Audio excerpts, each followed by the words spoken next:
My husband abandoned me in the hospital for being disabled, but he didn't know I had just won $17 million in the lottery. And here began my revenge. He left me lying on a stretcher like I was garbage, all because I could no longer walk. At 35 years old, Victoria Martinez never imagined that life could shatter in less time than it takes for a coffee cup to fall to the floor.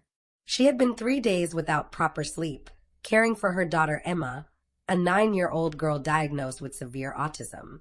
Since her husband had started working out of town, Victoria handled the therapies, medications, and unexpected crises that arose in the middle of the night all by herself.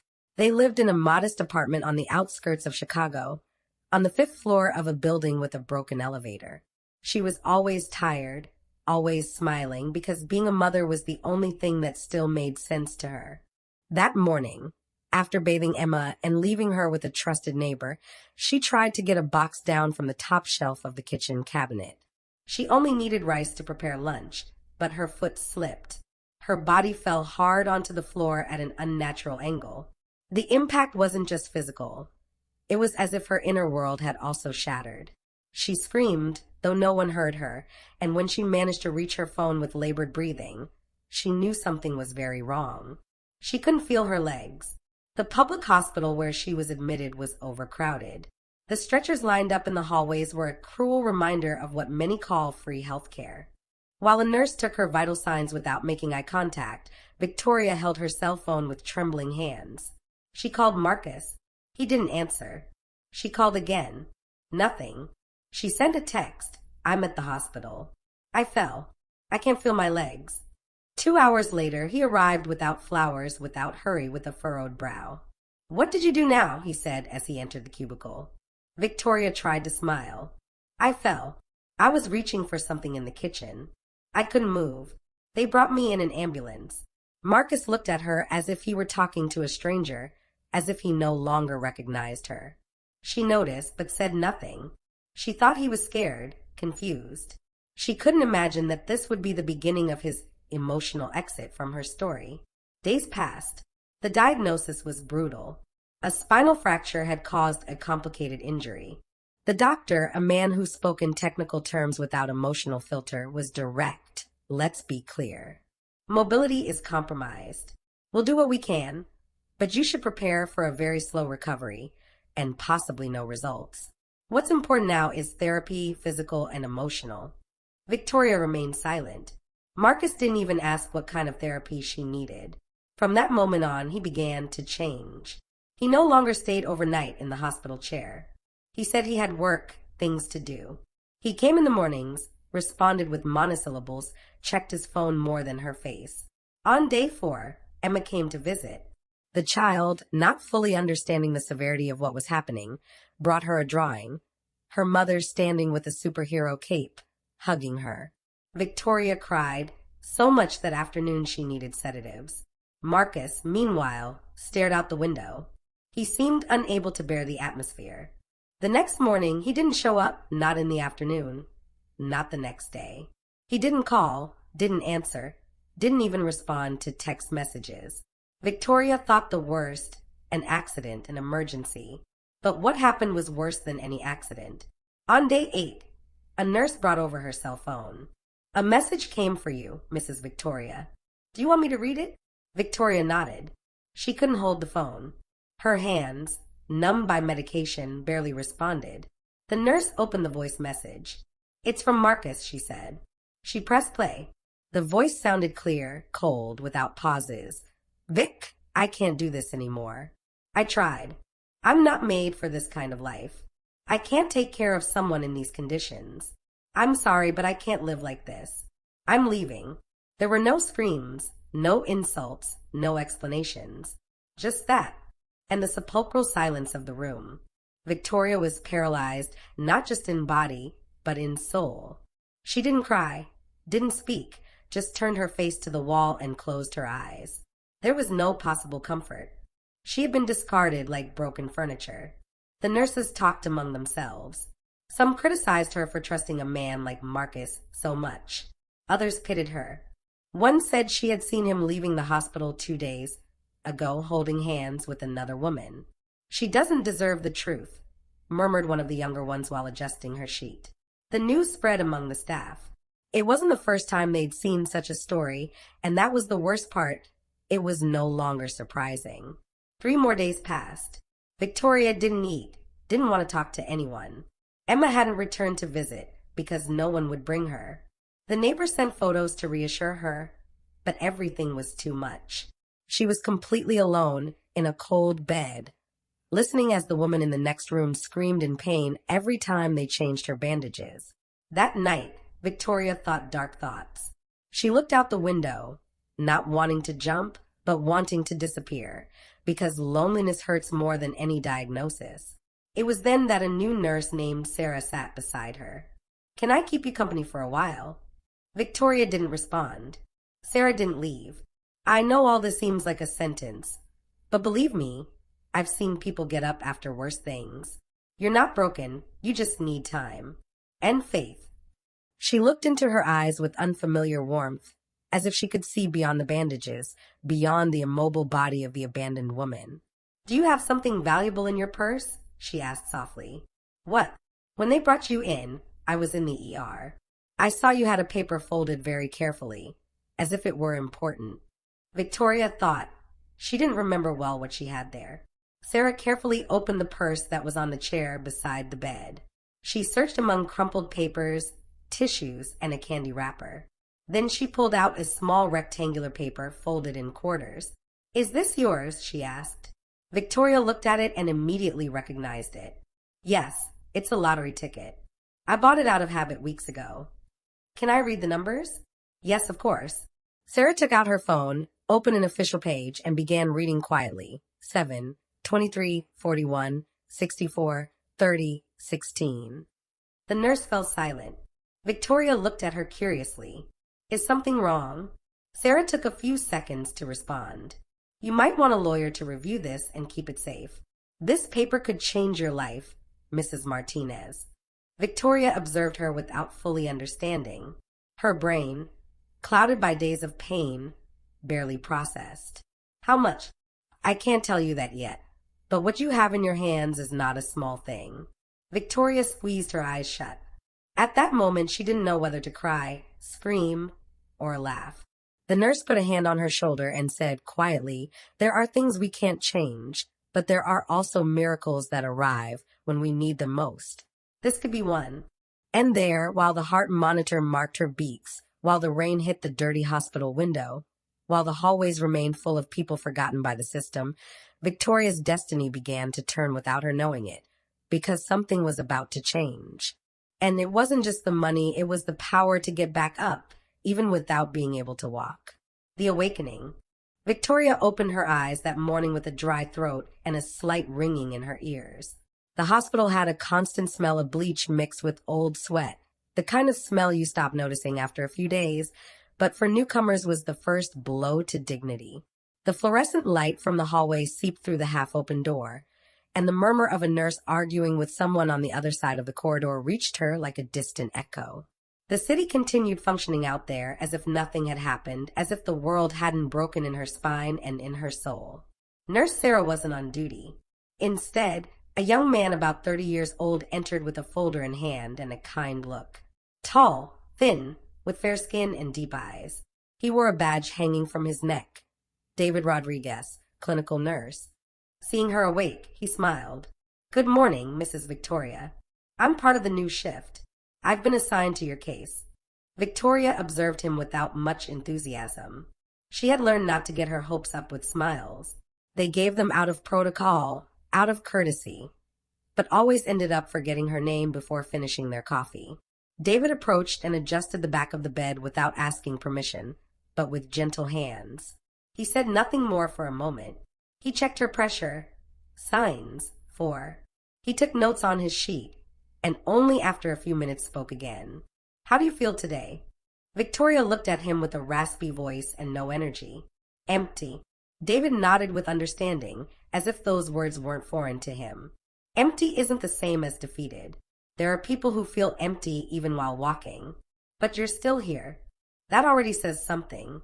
She didn't respond. She didn't have the strength for existential debates, but the tone with which he said it hung in the room like a seed. It didn't seem like cheap compassion. It seemed like truth from someone who had been close to the abyss. Hours later, as morning progressed and the hospital buzzed with the noise of footsteps, voices, and slamming doors, Michelle entered, her childhood friend, the same one who had accompanied her through adolescence, through first breakups, school dances, and parties where they swore never to separate. She wore a red silk blouse and tight jeans that highlighted her curves. Her hair was pulled back and she had a smile that seemed too big for the situation. "Vic," she exclaimed, rushing to hug her carefully. Victoria managed a grimace of joy, though her eyes didn't shine like before.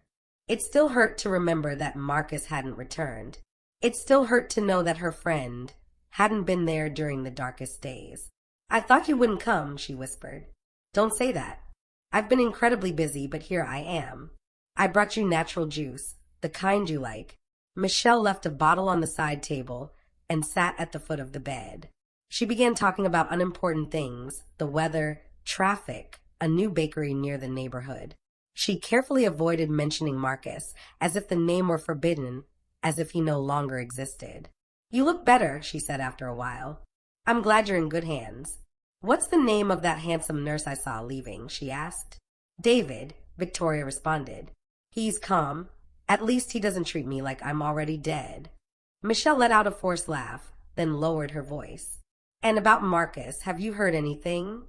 The question was direct, seemingly sincere, but something in the tone made Victoria feel a chill.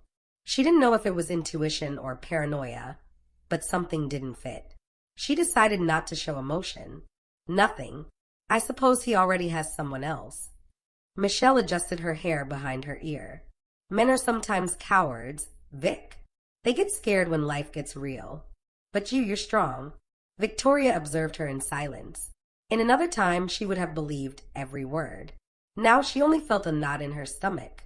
As evening fell, Michelle said goodbye with a kiss on the forehead and a promise to return the next day. But what Victoria didn't know was that that same night, when the hallway lights were off and footsteps were reduced to a minimum, Michelle returned. She wore sportswear and a hooded sweatshirt. She entered the room silently, closing the door with extreme care. She approached the nightstand, opened Victoria's purse with agile hands, and began searching. She was looking for something.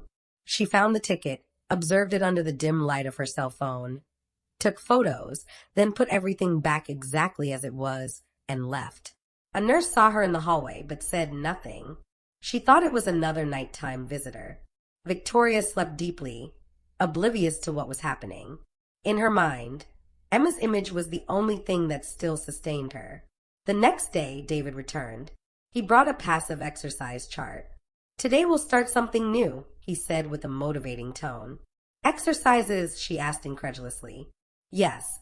Even though you can't feel your legs, the muscles must stay active. The connection can improve, and even if it doesn't, it will do you good mentally." Victoria hesitated. She didn't know if it was worth it, but she looked into his eyes and saw something she hadn't seen in weeks. Conviction. She accepted. David began with gentle movements. He explained each step. He spoke to her with respect, as if her body weren't a burden, but a tool under repair.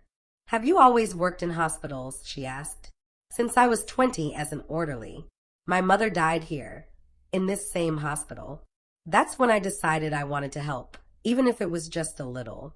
"A little is sometimes everything." David smiled. "You know what they say. People who suffer this type of trauma change. They become wiser, stronger, or lonelier." "That too," Victoria responded, "but you're not alone, even though you can't see it now." Days passed. The therapies became routine. David became a constant. Michelle kept visiting, but her attitude seemed increasingly strange. Once, when David entered with a folder, he saw her slipping something into Victoria's purse. She pretended to be arranging tissues. David said nothing, but made a mental note. Victoria, for her part, began to feel something different. It wasn't hope yet, but a kind of awakening. She no longer cried. Each night, she began writing in an old notebook that Sarah had left her. She wrote phrases, memories, vague plans. She didn't mention the money, didn't share it with anyone. That secret was her only armor. One night, while the hospital slept, Victoria stared at the ceiling. She thought about everything she had lived through, about how love can become a burden for those who promise never to let go of your hand, about how compassion can be faked, and how sometimes the closest people can hide the worst intentions. Michelle's face came to mind, and for the first time doubt planted a real suspicion. Why had she taken so long to appear? Why did she avoid talking about Marcus? And why did her purse smell like a perfume that wasn't hers? The next day, David brought a more comfortable wheelchair. Let's get out of this room. The sun will do you good. Victoria protested at first, but accepted. They walked through the hospital's inner garden. David pushed the chair carefully. They passed other people in recovery, some without arms, others with bandages all over their bodies. No one complained. Everyone kept moving forward slowly. Do you think I'll ever feel my legs again? She asked. David didn't answer immediately. I don't know, but you don't need to feel your legs to live again. There are things they didn't take from you, and one of them is your dignity. Victoria remained quiet. The sun hit her face, she felt the warmth on her skin, and for the first time the air didn't smell like disinfectant. The seed of silent revenge began to germinate that day. It wasn't a revenge of hatred. It was revenge for self-respect, for everything they had taken from her, for what life owed her. And though she didn't know exactly how, she was clear about one thing. She wouldn't sit there watching the world keep turning without her. Not yet. The discovery. The hospital air was dense that morning. The hallways smelled of stale coffee, medications, and fatigue. Victoria had awakened earlier than usual. Not because she didn't need sleep, but because her body seemed to know something was about to change. She had dreamed of Emma. Her daughter was calling to her from a garden, running among flowers without difficulty, laughing like she hadn't in years. But when she reached her arms, the girl vanished like smoke, as if she had never been there. She stared at the ceiling for a long time, saying nothing, just thinking. When David entered with his notepad and warm smile, he noticed something was different. Good morning, Vic. Bad dream. Victoria looked at him without lifting her head from the pillow. It wasn't just a bad dream. It was a memory, one I never had. My daughter running. David sat in the chair next to the bed. You know what's curious? Sometimes dreams bring us things we haven't lived yet, but that are waiting for us. She smiled, but her eyes didn't reflect joy. I don't like believing in false hopes. David didn't insist, just got up and began preparing the morning's passive exercises. But before touching her, he lowered his voice. Would you mind if I asked you something personal? Victoria looked at him suspiciously. Depends. Was your friend Michelle always like this? The question was simple, but it felt like a slap. Victoria tensed. What do you mean? David hesitated for a second, then moved a little closer. I've seen her leave your room twice when you were sleeping. What was she doing? I don't know, but it didn't look like she was arranging your things. The second time she was looking through your purse. When she saw me, she acted like nothing happened. She greeted me, smiled, and left. Victoria closed her eyes. The feeling she'd had days before returned with force. Something wasn't right, something she didn't want to face but couldn't keep ignoring. Don't say anything to anyone, she whispered. Leave it to me. David nodded without asking more questions. That night Victoria didn't sleep. She thought about Michelle. She remembered her laughter, their complicity in adolescence. She remembered when they shared secrets about their first loves, when they promised to be inseparable. But she also remembered the evasive looks, the calculated visits, the silences. The next morning, Michelle arrived with a bag of clothes. She brought a new blouse, perfume, makeup. She placed everything on the table with forced enthusiasm. I thought you'd want to feel better. Sometimes looking good helps. Do you want to put on some blush? Victoria faked a smile. Thank you. How thoughtful. Michelle sat down as always and talked about trivial things, as if there weren't a storm accumulating in the air. At one point, she took out her cell phone and started taking photos of her. It's to show Emma that you're better, she said quickly. Victoria didn't allow it. Don't take photos without telling me. Relax. It wasn't with bad intentions. David passed by the door. He greeted with a glance but kept going. Michelle looked at him coldly. That nurse of yours. Don't you think he takes too many liberties? He does his job. Nothing more. Be careful, Vic. Not everyone is what they seem. Victoria looked her straight in the eyes. I already learned that. In another part of the city, Marcus walked with his hands in his pockets and his beard unkempt. He had lost his job. He'd been living for weeks in a small apartment rented under someone else's name. He didn't want anyone to know where he was, especially Victoria. He was living with Michelle. She came and went, sometimes disappearing for hours. She told him she had meetings, that she was still resolving family business matters. But Marcus was beginning to suspect because at night, when she slept, her cell phone vibrated nonstop. Messages with names he didn't know, coded words, photos. The tension between them was increasing, but Marcus said nothing. He was afraid of being alone, afraid that Michelle would abandon him too, just as he had done to Victoria. Days later, at the hospital, David returned with a box. This came for you. An elderly woman brought it. She didn't leave her name.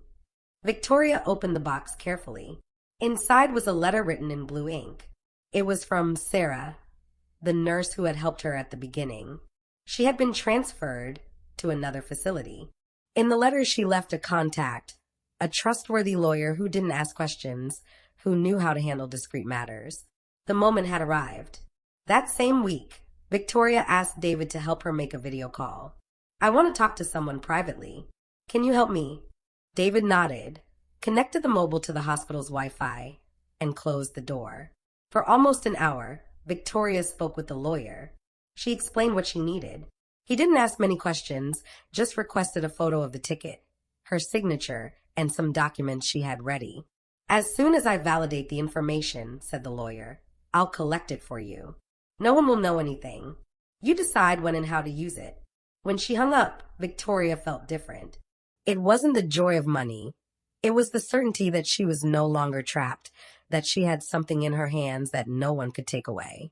That same night, in the apartment Michelle and Marcus shared, the unexpected happened. What is this? Marcus asked, holding Michelle's cell phone. She tried to take it from him, but it was too late. He had seen the photos of the hospital, of Victoria, of the ticket. You're spying on her, he said with a tense voice. Why? Michelle looked at him without blinking. Because she's an idiot. She didn't deserve to win that money. She didn't even realize what she had. What are you planning to do? What she can't use it, spend it, live. Marcus swallowed hard. Something was breaking inside him. That's why you approached me. Did you really think I chose you for love? The words hung in the room like poison.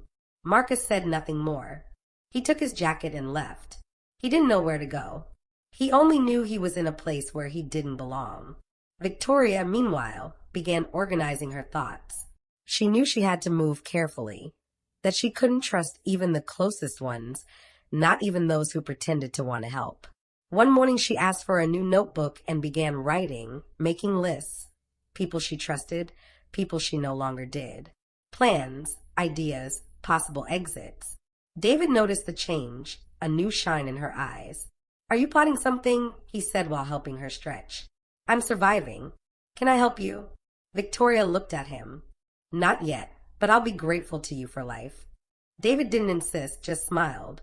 That afternoon, while packing his backpack, a folder fell to the floor. Victoria saw it from the bed. A photo slipped across the floor. Can I see it? David hesitated. Then he bent down, picked up the photo, and showed it to her. It was an old image. A woman with 2 children. One of them was clearly David. The other had the same nose as Victoria. Who is this? My mother and my half-brother, I think. I never knew him well. My father left him with another family. I never knew more about him. I've been looking for him.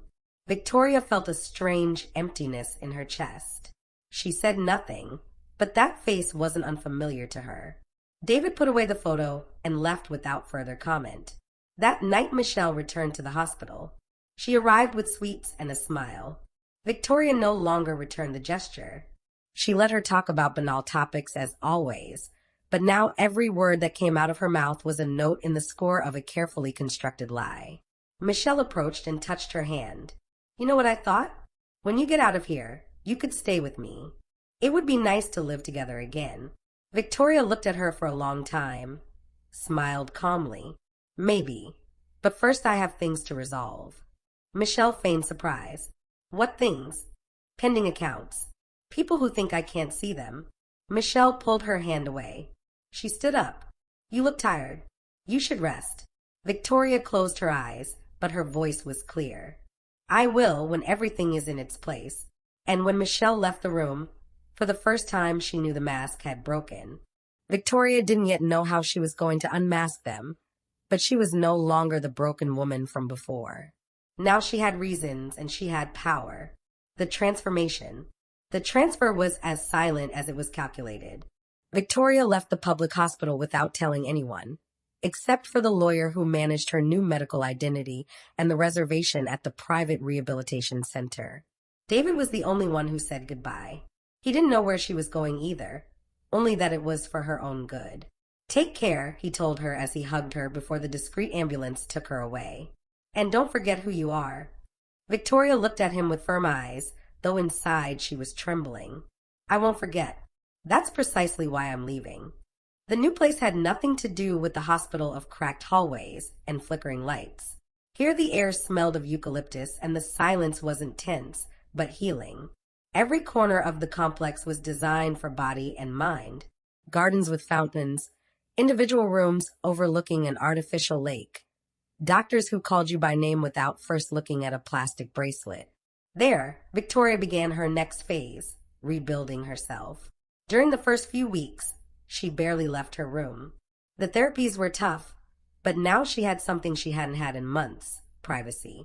No one knew who she really was. The staff only knew a woman with a new file under a new name. A reserved woman who didn't talk about her past and who received bank transfers from a shielded account.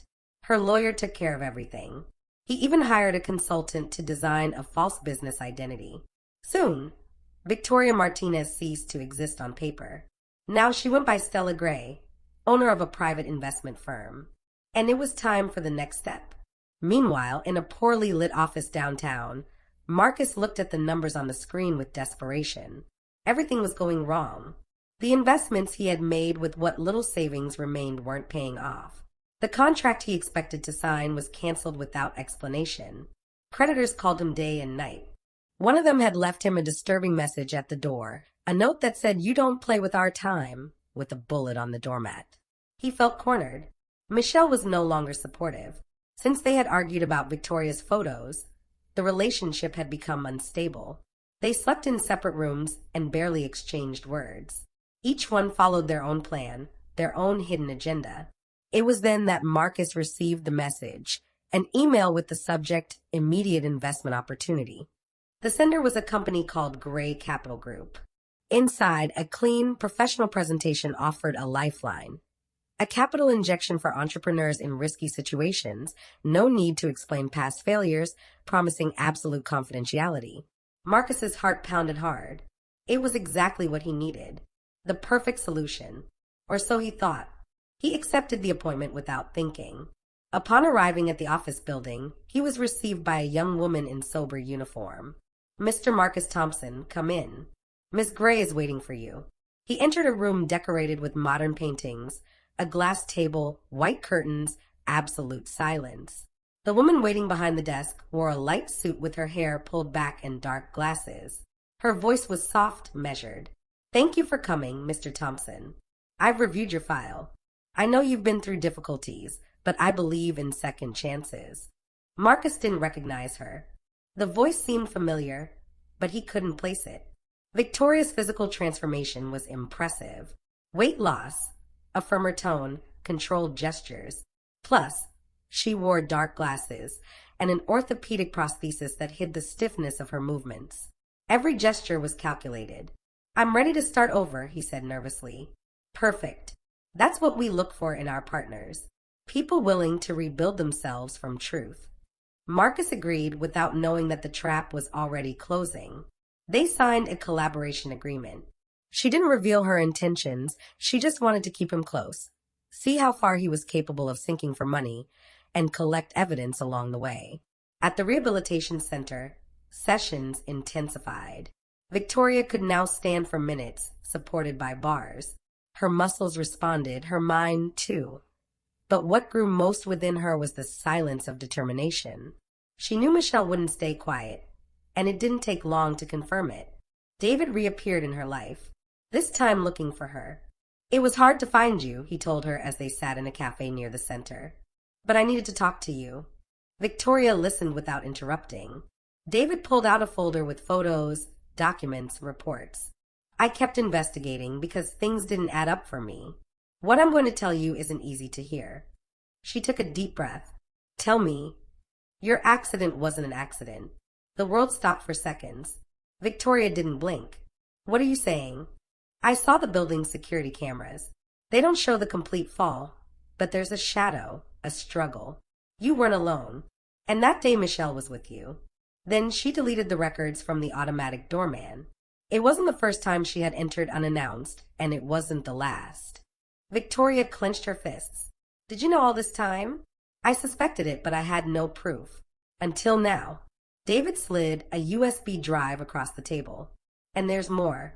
I discovered something in a medical database.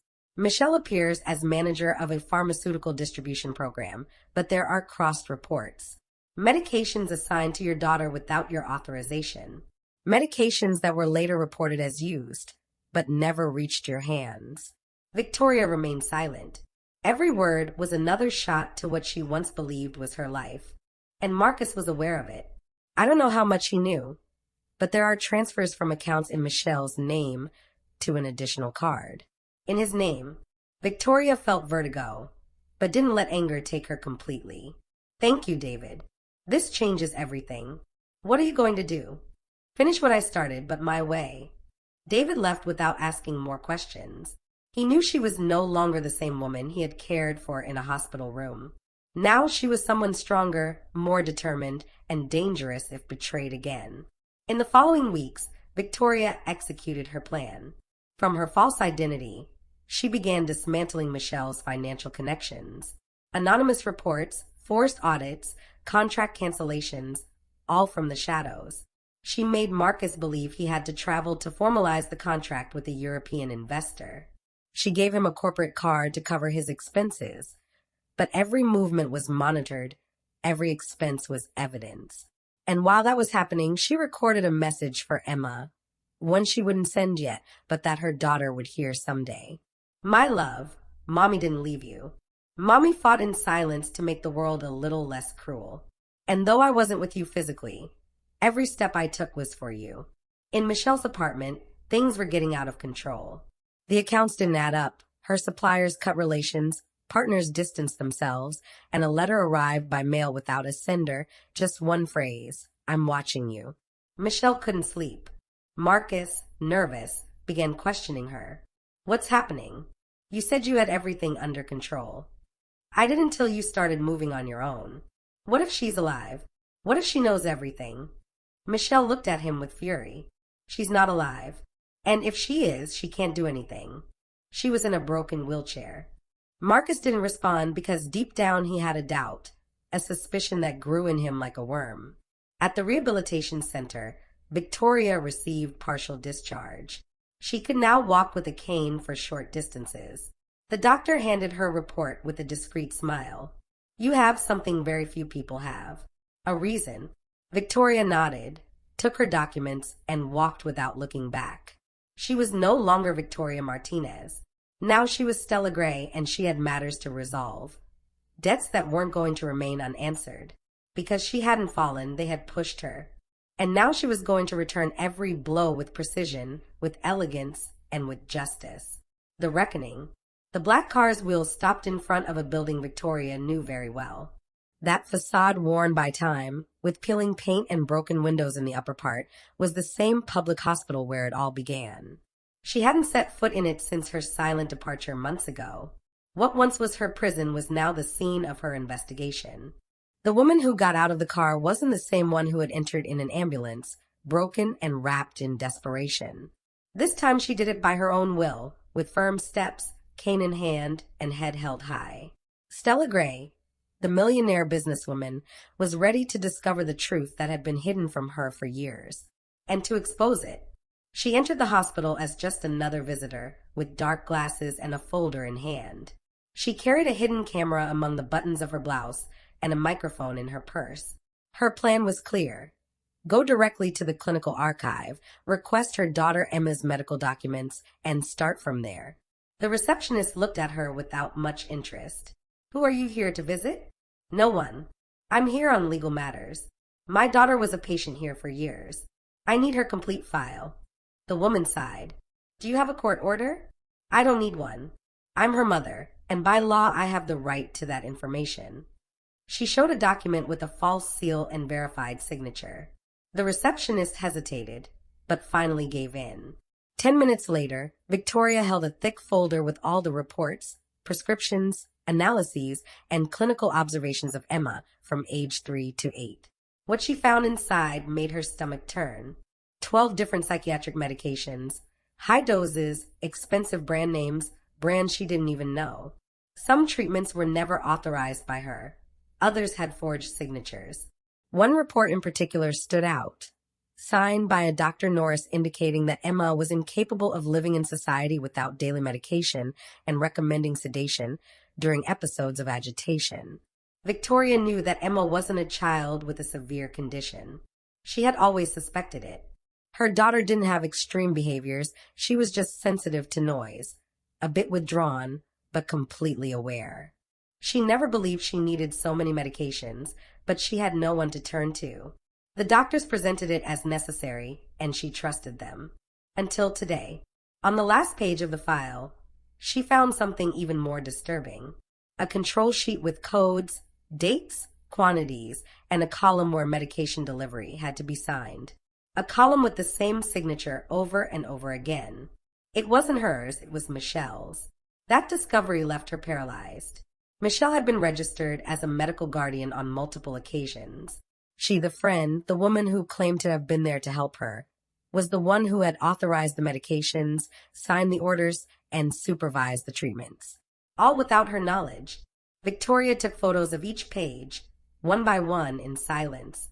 She left the hospital without looking back. The sun beat down on the hot sidewalk when she got back into the car. She gripped the steering wheel so tightly her knuckles ached. She dialed David's number. I need to see you now. They met in a small park nearby under the shade of a leafy tree. David watched as she unloaded the truth in words.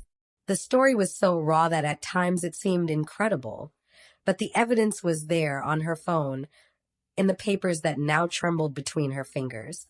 They used Emma as a number in a drug trafficking network. They sold treatments that were never applied. They signed for me. Everything was orchestrated. And Michelle, she was at the center of it all. David said nothing for several seconds, just stared at the grass as if trying to understand how something like this could happen in front of everyone without anyone seeing it. What are you going to do? Victoria didn't hesitate. Expose them. I have the documents. Now I need the recordings. I want to go back in as a patient. Pretend I want to resume Emma's care, that I want to reintegrate into the system. I want to record them. I want to hear them justify the unjustifiable. That's dangerous. This isn't just about me anymore. David looked at her with a mixture of admiration and sadness. Is there something else I need to tell you? He pulled a folder from his backpack with civil registry records. Inside, a birth certificate and a copy of an old certificate. When you left the hospital, I kept investigating that man who appeared in the photo I showed you, the one who was with me as a child. I found this. Victoria read the name. It was the same as her biological father's, a name she hadn't heard since adolescence. We're siblings, David said. You and me. The world stopped again for a second. She looked at him. She didn't cry, didn't scream, just hugged him tightly. That changes everything and at the same time changes nothing. I swear I didn't know until recently. I distanced myself from him years ago. My mother told me everything before she died. I didn't know that you were part of that story too. Maybe that's why I always felt I could trust you. And you always can. This new bond wasn't coincidence. It was an emotional lifeline, a root in the midst of collapse. Victoria didn't waste time. The next day, she asked for an appointment with the same doctor who had signed Emma's most sensitive reports. She pretended to be the desperate mother again, with a tired face and an elaborate story. I want my daughter back in the program. She needs help. I haven't been able to give her stability. I think the medication controlled her better. The doctor smiled. Her face seemed familiar to him, but he said nothing.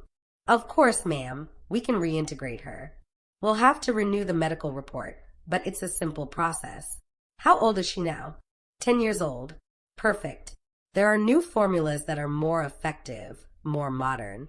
Victoria pretended to agree. The doctor opened a form and began writing. He showed her a list of new medications.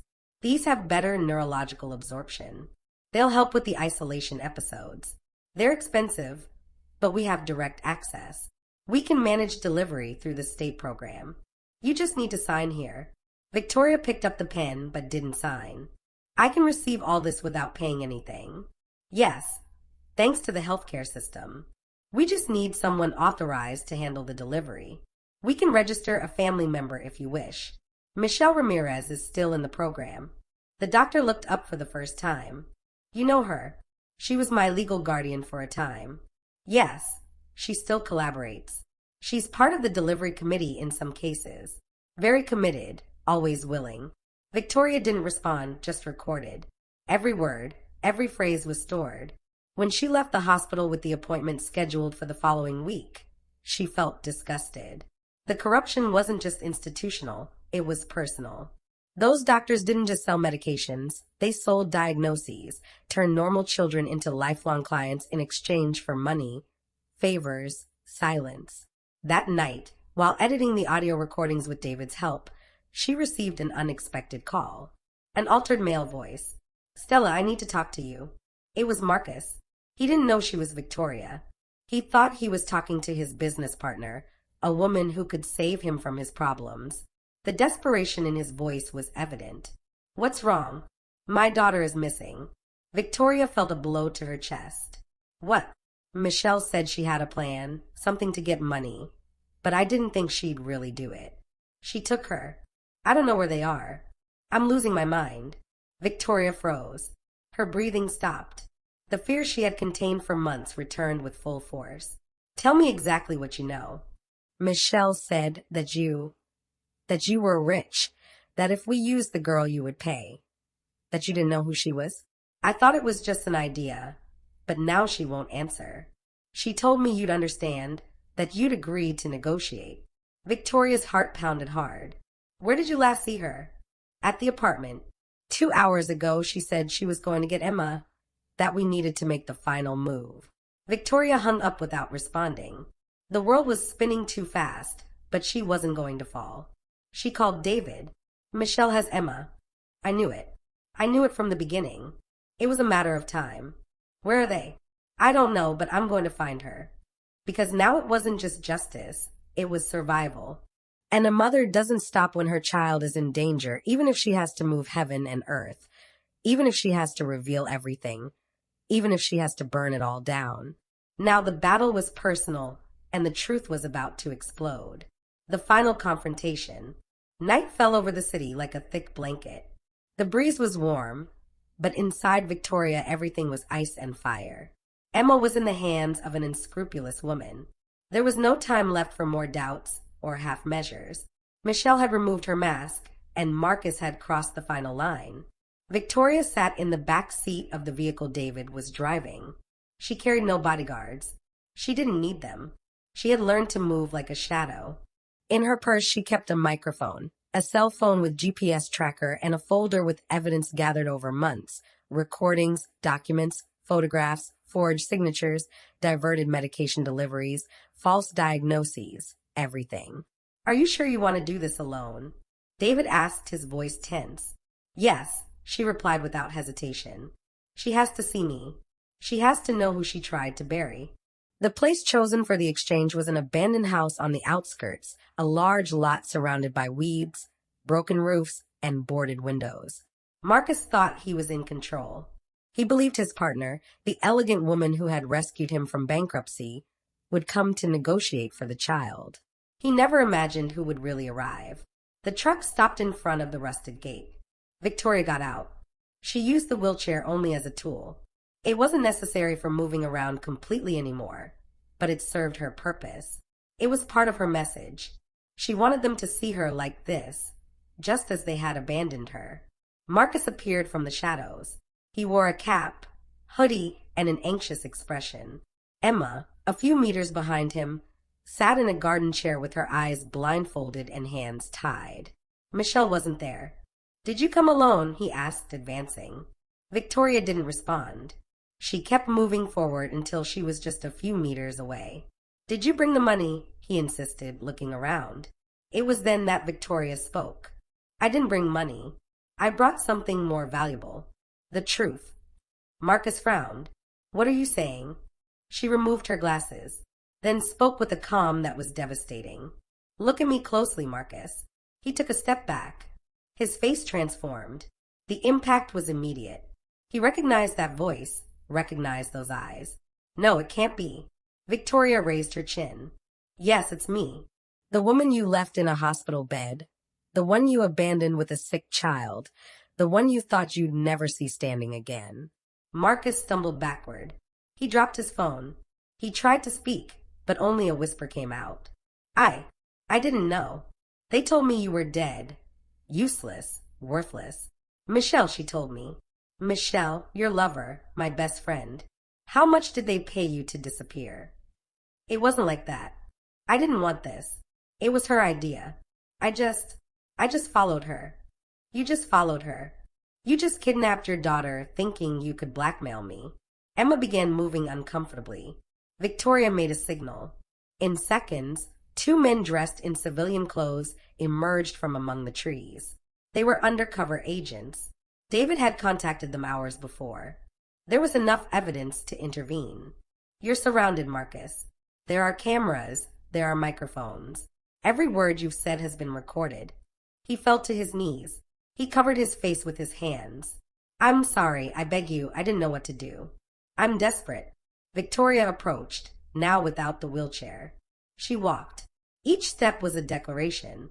She was upright, firm, unstoppable. "You abandoned me when I needed you most. But today I choose not to abandon you. I leave you with your misery, with your decisions, with your ruins." Marcus broke down crying. He screamed meaningless words as the agents handcuffed him. Emma was freed by David, who approached gently and removed her blindfold. The girl looked at her mother and ran to hug her. Victoria received her with open arms, trembling inside, strong outside. "Mom, I knew you'd come. I always come for you, my love. Always." While police took Marcus away, David approached Victoria. "Michelle has already been located. She's at a hotel downtown. She was trying to flee tonight. They've already been notified. They're going for her." Hours later, in an interrogation room, Michelle screamed at the officers that it was all a mistake, that she only wanted to help her friend, that she was the victim of a trap, that Victoria was manipulating everything. But she couldn't erase the records, the signatures, the bank accounts. She had left traces everywhere, and the law was no longer blind. In the press, headlines spoke of a corruption network in the medical system. Public hospitals were mentioned, resource diversion, altered diagnoses.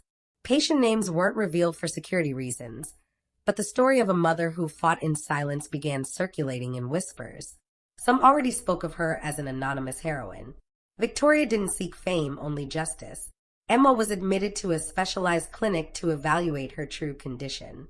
After weeks of observation and real studies, the results confirmed what she had always suspected. Emma didn't have autism. Her behavior had been affected by years of unnecessary medication. The first day without medication, the child slept 12 hours straight. The second day she asked to draw. The third day she laughed. Victoria watched her silently from the center's window. "You know what she told me today?" David commented. "She wants to be a doctor to heal people like you." Victoria smiled for the first time in weeks. "Then I'll have to live many years to see her achieve it." David looked at her. "And you will live. I know it, because you have more strength than anyone I've ever known." She hugged him for the first time without fear. "Thank you for not letting go of me. Thank you for teaching me to fight." On television, the news continued. Michelle was charged with criminal conspiracy, healthcare fraud, document falsification, and breach of trust. Marcus with attempted aggravated kidnapping and complicity in the network. Victoria didn't attend the trials. She didn't want to see them again. She didn't need to. Her fight wasn't with them anymore. It was with the system, with indifference, with abandonment. She founded a nonprofit organization for mothers who had lived through what she had. She called it Project Emma. Each story that arrived was different but had the same background: alone women, invisible mothers, children who suffered because it was convenient for someone to keep them sick. Victoria began giving talks, writing, traveling, but always returned home. The real one, the one she built with her daughter, with her brother, with the truth. And though the past still hurt, it no longer stopped her. Because she understood that true revenge wasn't destroying those who harmed you. It was showing them they hadn't succeeded. And that was her greatest triumph. Epilogue, walking forward. Victoria walked slowly along the garden path, under a blue sky that promised nothing, but threatened nothing either. Her cane marked a firm, determined rhythm. Beside her, Emma played with a cloth ball while David read a book on a nearby bench. They looked like an ordinary family, though the story behind them was made of wounds, betrayals, injustices, and a truth recovered over slow fire. 8 months had passed since the trial. 8 months since Victoria decided not to appear at the final hearing. She didn't need to. She didn't need to sit in front of a room full of strangers to hear a verdict that wouldn't change anything inside her. The punishment Marcus and Michelle received was just, but her justice had begun earlier when she decided not to fall. From that moment, what mattered was what she would do with her new life. The foundation took shape in a 3-story building downtown, an old renovated house with rooms for psychological therapy, spaces for skills workshops, and a play area for the children of women who came seeking help. She named it Project Emma, not just after her daughter, but because she understood that many women lived in darkness, waiting for a small light to shine again. And she had learned to make that light. Each week she received letters, emails, and visits from mothers who had been abandoned for reasons society didn't want to examine. Women who woke up from surgeries to empty beds. Women who were told they were no longer worth anything, that they were broken, that no one would want them if they couldn't walk, if they couldn't work, if they couldn't fulfill what others expected. Women like her. Only now they were no longer alone. One of those women, Monica, told her that her husband left her after cancer surgery. He took their older son and cut all communication. She was left with a prosthesis, without work, and afraid to look in the mirror. Victoria looked into her eyes for minutes without saying anything. Then she took her hand and showed her scar. Do you see this? It's not a mark of weakness. It's a medal. You survived. What comes now is yours. Monica cried like so many others had done in that place, because for the first time she felt someone understood her without judging. David became a key figure within the team. He coordinated the medical part of the foundation, organized health brigades in poor neighborhoods, and recruited ethical doctors. Not everyone accepted. Many who had previously enriched themselves with others' pain began to feel the weight of the eyes now watching them. Project Emma had allies in many places, people who understood that pain shouldn't be exploited, but healed. Emma went to school not as a child marked by the past, but as a child learning to live with freedom. Her medications were completely withdrawn. There were difficult days, but her smile returned more frequently. Therapy helped her understand what she had lived through, and her mother told her the story as if it were a dark fairy tale from which they had both escaped together. "Mom," she asked one night while reading a book before bed, "were you scared too?" Victoria closed the book and caressed her forehead. "Yes, very much, but fear didn't stop me because you were waiting for me." Emma closed her eyes in peace. Everything seemed calm, but Victoria knew there was still one last loose piece. Not out of necessity, not for revenge, but for closure. She requested a prison visit. The request was approved without major obstacles. No one understood why the woman who had exposed an entire network of corruption and medical trafficking wanted to see the man who had tried to use her daughter as a bargaining chip. But she wasn't doing it for him. She was doing it for herself. That day she dressed in simple clothes, without makeup. Her hair was loose and her cane firm.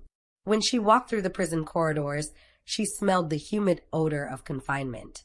Each step connected her with a past that no longer belonged to her. Marcus sat at a metal table with his hands cuffed. He had lost weight. His skin was grayish and his eyes dull. Seeing her, he remained motionless. He didn't know whether to stand up, speak, or lower his gaze. Victoria sat across from him. There was no greeting. "Why are you here?" he asked with a hoarse voice. "Because I don't want to carry you with me anymore." "I'm sorry. I carried you inside me for years like a shadow, like a wound. And that's over. Today I came to leave you here where you belong." Marcus lowered his head. "You're right. There are no excuses. I ruined everything. I didn't come to hear you justify yourself or understand you. I came to free myself." He swallowed hard. "And Emma, is she okay?" "Much better than you. She knows what you did. She knows her father chose the wrong path. She knows her mother chose not to hate. But she also knows there are consequences. She won't forget, just as I won't. But it doesn't hurt anymore." Marcus looked up. For an instant he seemed like the man he once was. Just for an instant. "Will you ever forgive me?" Victoria stood up. "I already have. Not for you, for me." He watched her leave without saying anything more. He knew it was the last time. Victoria left the prison with a strange feeling. It wasn't relief, it wasn't sadness, it was silence. The kind of silence that comes when you finally stop carrying what doesn't belong to you. David was waiting outside, leaning against the car. Seeing her, he opened the door without speaking. He knew it wasn't necessary. As they returned home, the sky turned orange. The sun descended slowly, as if it too wanted to witness the end. Victoria looked out the window. "You know what's hardest about all this? Pain doesn't warn you. It hits you and changes you. And you decide if that change destroys you or transforms you." David nodded. "And you chose to transform. I didn't come for revenge. I came to recover who I am, to rebuild myself." At the entrance to her house, Emma waited with a flower in her hand. It was small, badly cut, but beautiful.